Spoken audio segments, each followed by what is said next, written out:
la implicación de la detención de Rafael Caro Quintero, eso la estrategia de seguridad de nuestro país. Pero yo considero que hay que ir más a fondo, la coordinación que tienen nuestras Fuerzas Armadas. Y para hablar de este tema, analizar este tema, saludo con gusto a Saúl Arellano, él es investigador de la UNAM, del PUED de la UNAM.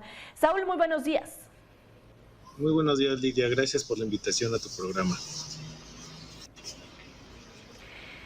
Gracias a ti, Saúl. Preguntarte, ¿cómo ves o cómo calificarías la coordinación de los tres órdenes de gobierno en el combate al crimen organizado?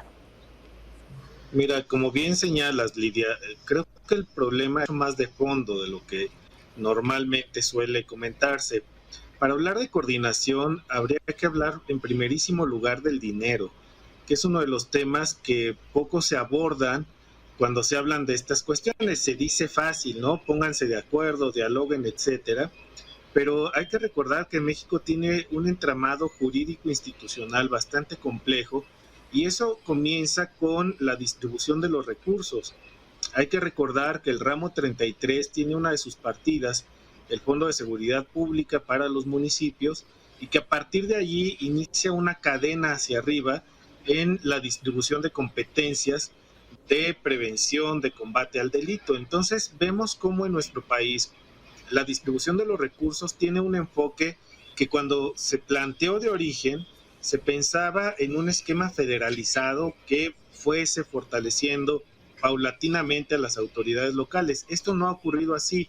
Este esquema de financiamiento de los municipios surgió en 1997, cuando se crea el famoso ramo 33, que es donde está este Fondo de Seguridad Pública, y a partir de ahí vemos cómo no ha ocurrido el fortalecimiento para empezar de las policías locales. En México hay un diagnóstico que nos muestra que nos hacen falta alrededor de 100,000 elementos en las policías municipales en todo el país para tener una fuerza que relativamente tenga la capacidad de prevenir adecuadamente el delito. Si hablamos de las policías estatales, las policías ministeriales, de las fiscalías de cada uno de los estados, estaríamos hablando de alrededor de otros 20,000 elementos que no tenemos recursos para contratarles.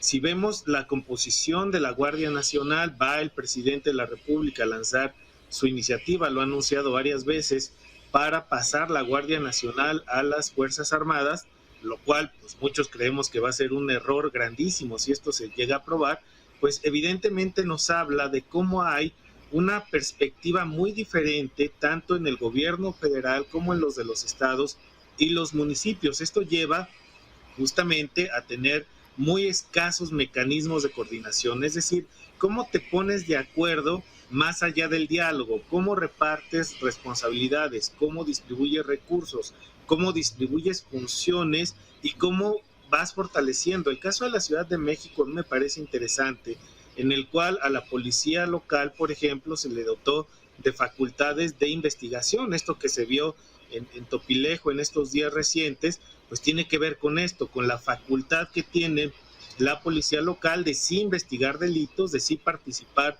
en la persecución del mismo en coadyuvancia con el Ministerio Público, sin duda.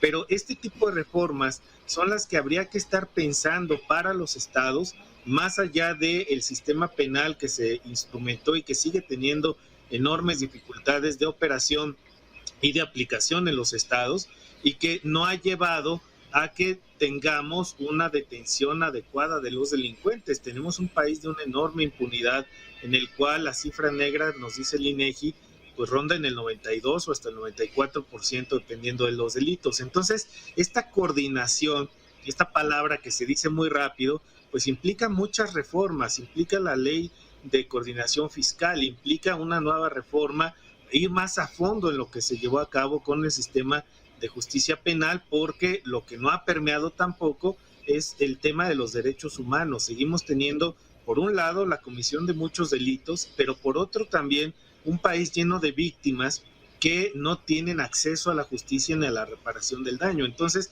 tenemos muchos cabos sueltos y agreguémosle justamente el del sistema de reinserción social, que es donde también tenemos un enorme hoyo negro en el país, porque no hay este proceso de adecuada coordinación entre las autoridades que detienen a las personas que delinquen y luego el proceso de reinserción. Todos estos elementos, insisto, están, pues, no lo sé, colgados con alfileres, podríamos decir, y no hay una estrategia de fortalecimiento de todo el entramado institucional presupuestario para garantizar un mejor combate a la delincuencia. Saúl, nos acabas de poner el panorama que se vive en el país. ¿Tú qué crees? ¿Qué mensaje quiera mandar la Federación con la detención de este capo? Mira, parece ser que se trata de un efecto colateral, digamos, de la visita del presidente de la República a los Estados Unidos, y pareciera que tiene que ver con estos acuerdos que se llevan a cabo de intercambio diplomático y que tienen algunos elementos que le permiten a la contraparte mostrar ciertos resultados de su lado. Finalmente, pareciera que la detención tiene que ver con esto, con una, digamos, un favor del gobierno mexicano al de los Estados Unidos. El hecho de que de inmediato se ponga a extradición a este sujeto, pues parece ser que tiene que ver con un desagravio frente a la DEA. Recordemos que hace meses a la DEA pues se le quitó el hangar que tenía en el aeropuerto internacional, se le quitaron incluso los aviones que estaban ahí disponibles, y pareciera ser que hay un ejemplo de desagravio, ¿no? De cerrar esa, digamos, herida que seguía abierta desde hacía muchísimo tiempo, que la DEA exigía de aquel lado la presencia de Caro Quintero para ser juzgado. Y recordemos que tiene que ver también con los juegos de interagencias en Estados Unidos de América. Solemos pensar que es un gobierno monolítico y no es así. El FBI, la CIA, la DEA, el ICE, todas las agencias que tienen que ver con persecución del crimen, pues compiten entre ellas, tienen diferencias de políticas, diferencias de estrategia y diferencias incluso de visión respecto de qué es el delito y cómo se le combate. Y la DEA pues tenía un enorme agravio con México justamente por estos desencuentros que había habido en los últimos meses, y parece ser que es un gesto de conciliación el que está teniendo el gobierno mexicano con esta detención, pero sobre todo con la extradición que seguramente se va a llevar a cabo muy rápido. Saúl, ¿qué tanto territorio va ganando el crimen organizado aquí en nuestro país? Mira, es difícil saberlo, Lidia, en términos de porcentaje. El Comando del Hemisferio Norte, como se le llama en Estados Unidos, ha dicho que hasta el 30% del territorio nacional está en manos de la delincuencia. Lo que es cierto es que vemos cada vez más una presencia no solo territorial. Aquí lo peligroso es, me parece, Lidia, que los criminales, los grupos delincuenciales, han tenido la capacidad de penetrar a las autoridades en lo local. Recordemos que no son pocas las llamadas que se han interceptado y se han hecho públicas de exfuncionarios municipales, estatales, que hablan directamente con los delincuentes y se ponen de acuerdo, e incluso en regiones como Michoacán, algunas de Guanajuato, Sinaloa, Tamaulipas, tenemos a grupos de delincuencia con tal capacidad de incluso vetar candidatas o candidatos. Eso es gravísimo. Lo hemos visto que lo hacen por las dos vías. La más terrible y violenta, atroz sin duda alguna, que es el asesinato de candidatas y candidatos. Hemos tenido jornadas electorales teñidas de sangre en épocas recientes y de manera muy, muy amplia en el territorio nacional. Y el otro veto es simplemente la amenaza y la extorsión que ejercen sobre las autoridades.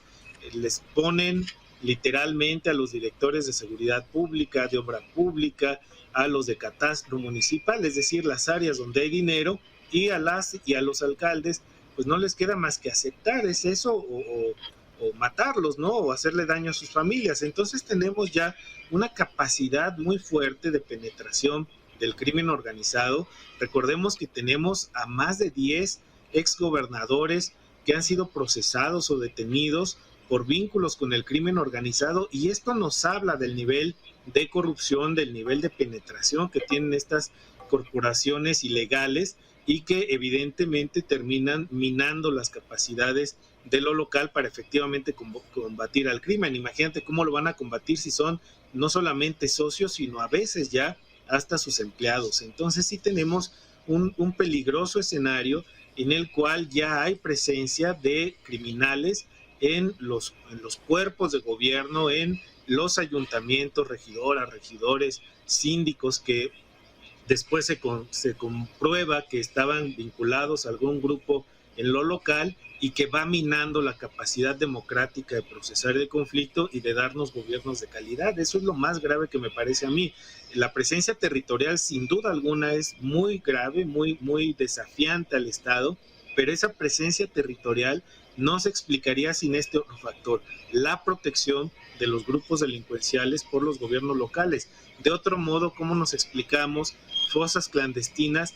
Pues ya no en los cerros, ya no en localidades rurales apartadas, escondidas, en plenos centros urbanos. Recordemos el caso reciente de las fosas clandestinas que se han descubierto en Guanajuato, en municipios como Acámbaro, Salvatierra, Cortázar, donde las fosas contienen pues no solamente decenas, realmente son muy grandes, se habla de hasta 80, 90 cadáveres en cada una de ellas y que están en plenos centros urbanos, es decir, en donde está la mancha de población y de viviendas. Entonces, sí tenemos una presencia muy fuerte que no podrías explicar sin la connivencia, la protección incluso de la autoridad local a estos grupos, de tal manera que la presencia territorial tiene que ver con la presencia ya en el ámbito de lo institucional, y eso me parece que es terriblemente corrosivo de la democracia y del ámbito institucional. Saúl, te agradezco muchísimo la charla de esta mañana. Estoy segura vamos a volver a tomar este tema y con muchísimo gusto nos dará platicar de nuevo contigo. Gracias por la invitación y encantado. Hasta pronto. Gracias.